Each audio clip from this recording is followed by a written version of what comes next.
Trent, you kicked 4 goals in the first half in the VFL last week. Were you confident you're going to get the call up this week? Look, it's always just a wait and see sort of thing. But I was lucky enough that Scotty told me after our first training session. So it was nice to hear the news. You look good out there tonight. How'd you feel?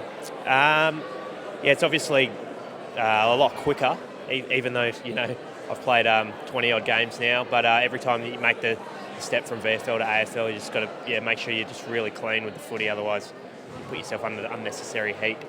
Obviously, they wanted you to play in the forward line. Specifically, what was your role? Were you looking at crumb or lead or a bit of both? A little bit of both. I was also trying to take care of Shannon Hearn with a few of the other small forwards. I'm not sure how many he ended up with, but obviously a damaging player for them, big long kick. So we tried to stop his influence, make him defend, and hopefully kick a couple of goals on him, which I ended up having a couple of shots.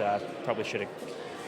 1 goal too? Yeah, probably should have kicked 3, which is it's a little bit frustrating, but that gives me something to work on. Yeah. How much of a challenge is it to work defensively and offensively at the same time? I mean, you're trying to stop your man, a very good player, but also trying to work off and get the ball yourself. Yeah, it just requires good fitness, a bit of mental strength. Everyone's tired, and you just when you defend them, and then when we get the ball back, you just got to push them as hard as you can, so they don't want to run back the other way when we eventually turn it over or something like that. You mentioned the word fitness. How much of the game now is fitness, do you reckon?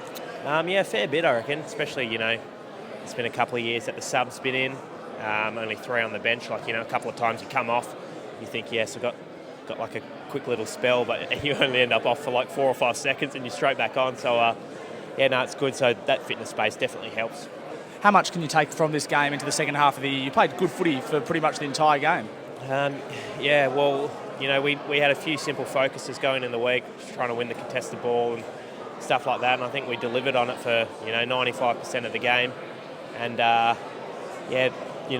probably like 2 and 9 finals is probably out of the question, but I'm sure we can wreck a few other teams' chances of slipping into the 8 with if we keep delivering performances like that. That'd be fantastic to see. Good luck for the rest of the year. Cheers, thanks mate.